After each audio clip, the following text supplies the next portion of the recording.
Hello, good morning दोस्तों। जैसे कि अपन ने प्रीवियस क्लासेस में स्टडी की थी, प्रोकैरियोटिक सेल्स का एक इंफॉर्मेशन, अपन जनरल इंफॉर्मेशन दिया था। आज हम उसकी बैक्टीरिया की या प्रोकैरियोटिक सेल्स की डिटेल में स्टडी करेंगे और साथ साथ हम देखेंगे कि ग्राम स्टेनिंग क्या होती है बैक्टीरिया को क्लासिफाई करने के लिए। कि बैक्टीरिया जो होते हैं टू टाइप्स के होते हैं, एक होते हैं ग्राम पॉजिटिव बैक्टीरिया और दूसरा ग्राम नेगेटिव बैक्टीरिया। इसको हम ये भी देखेंगे कि दोनों में इस ग्राम पॉजिटिव और ग्राम नेगेटिव बैक्टीरिया में डिफरेंसेस क्या होता है। तो first of all we see the general structure of prokaryotic cells according to NCERT.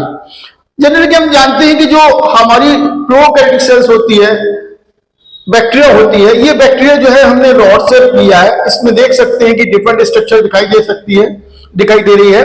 तो ये हमने बताया था कि जो बैक्टीरिया होता है उसकी आउटर कवरिंग को हम बोलते हैं सेल एनवेलप।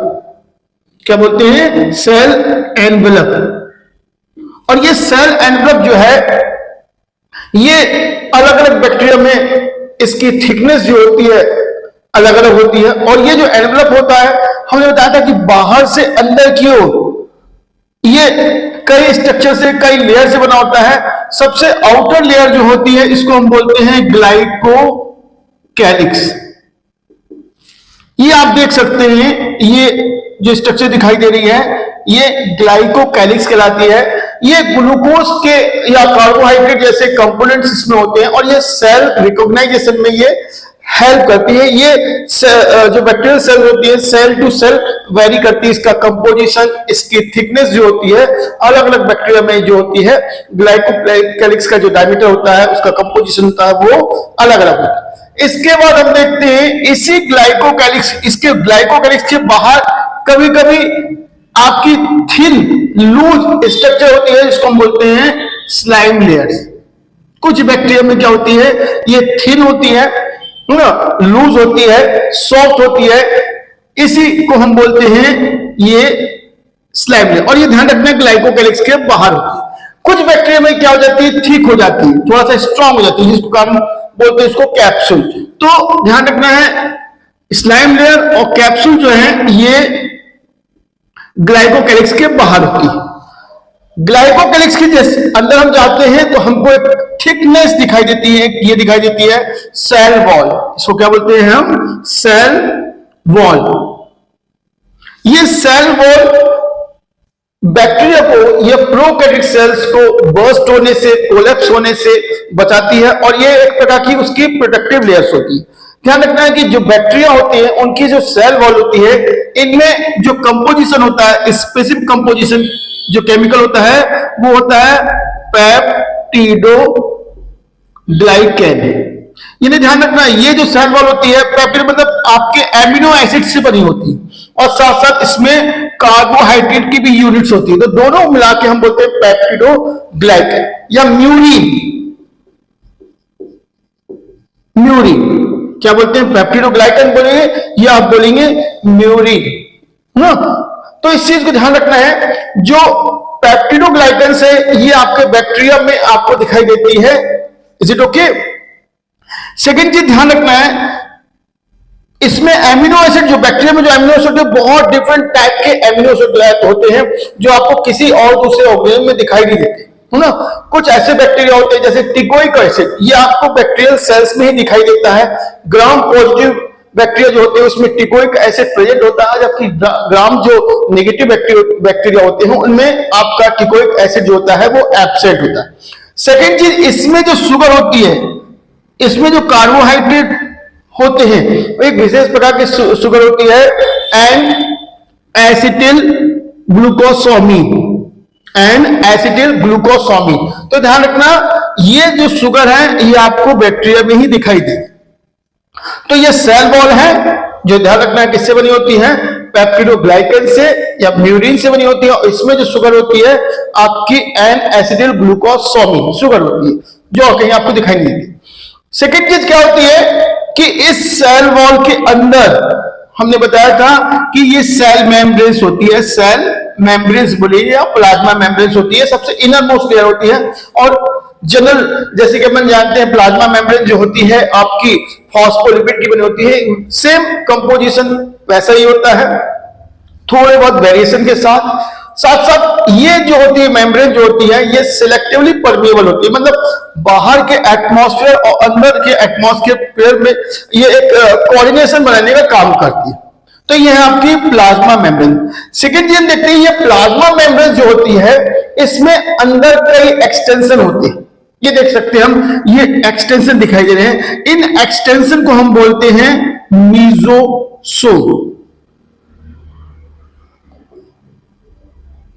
और इसका हमने वर्क बताया था कि जो मीजोसोम्स होते हैं डिफरेंट शेप में होते हैं।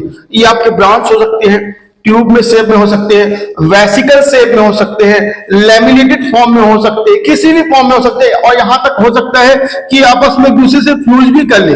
ये doesn't matter, it doesn't matter. तो ये आपस में एक दूसरे से फ्यूज भी कर सकते हैं, है ना। ये जो मीजोसोम्स होते हैं इनका हमने बताया था कि ये इनका जो मेन रोल होता है सेल वॉल के फॉर्मेशन में और आपका सेलुलर रेस्पिरेशन में, एंजाइमेटिक एक्टिविटीज में, इसके अलावा डीएनए के रेप्लिकेशन में। और एक बैक्टीरियल सेल जब 2 सेल में डिवाइड होती है तो उनमें जेनेटिक मटेरियल्स को डिस्ट्रीब्यूट करने में इसका मेजर रोल होता है।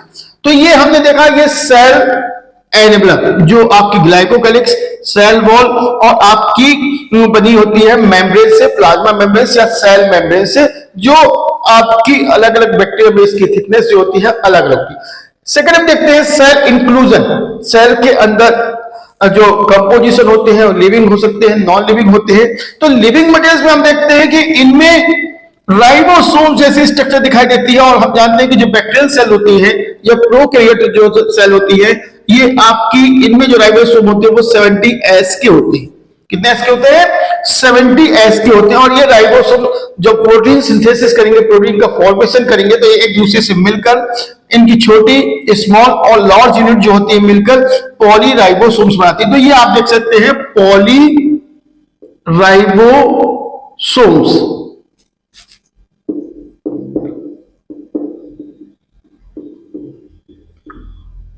पॉलीराइबोसोम्स जो प्रोटीन सिंथेसिस से इन्वॉल्व होती हैं, 70S की होती हैं ये। इसके अलावा हम देखते हैं सेल इंक्लूजन में नॉन लिविंग मटेरियल्स होते हैं। नॉन लिविंग मटेरियल्स मतलब वो जो नॉन लिविंग मटेरियल्स होते हैं वो फूड मटेरियल्स को स्टोर करने का काम करते हैं, एनर्जी देने का काम करते हैं। जैसे हमने बताया कि इसमें नॉन लिविंग मटेरियल्स में आप ध्यान रखना है कि जैसे कि हम ये देख रहे हैं ये वाला, मान लो ये फॉस्फेट ग्रेन्यूल्स है, जिससे हम वॉल्यूटिन पार्टिकल भी बोलते हैं, वॉल्यूटिन पार्टिकल भी बोलते हैं, है ना। दूसरा हम ये देख सकते हैं, ये हम देख सकते हैं ये जो रिजर्व फूड है ये सल्फर या सल्फेट पार्टिकल्स है। Is it okay? तो ये फॉस्फेट ग्रेन्यूल्स है, आपका ये सल्फेट पार्टिकल्स है जो रिजर्व फूड का काम करते हैं। इसके अलावा कुछ इसमें आपके फैट जैसी स्ट्रक्चर भी होती है जो एनर्जी देने का काम करती है। उन फैट जैसी स्ट्रक्चर को, ऑयल जैसी स्ट्रक्चर को हम बोलते हैं PHB, poly beta hydroxy butyric acid. ये इसमें क्या होता है, फैट स्टोर रहता है और जब इनको एनर्जी की जरूरत होती है तो एनर्जी इससे गेन करती है। तो ये नॉन लिविंग मटेरियल्स होते हैं जो सेल इंक्लूजन में इनकी स्टडी करते हैं। और लिविंग में हम देख सकते हैं, लिविंग पार्ट में हम बोल सकते हैं कि भाई राइबोसोम जो होता है एक प्रकार का लिविंग पार्टिकल्स होता है ना, जो 70S का होता है, प्रोटीन सिंथेसिस में इन्वॉल्व करता है। ये वो सेल ऑर्गेनल्स होता है जो प्रोकैरियोटिक में मिलता है और साथ साथ यूकैरियोटिक में मिलता है। लेकिन यूकैरियोटिक में ये 80S का होता है, जबकि इसमें जो होता है आपका 70S का होता है। तो आज हम ये देखा कि थोड़ा सा सेल इंक्लूजन के बारे में देखा हमने, और हमने सेल का एनवेलप देखा है। नेक्स्ट वीडियो में हम देखेंगे आगे इसकी स्ट्रक्चर।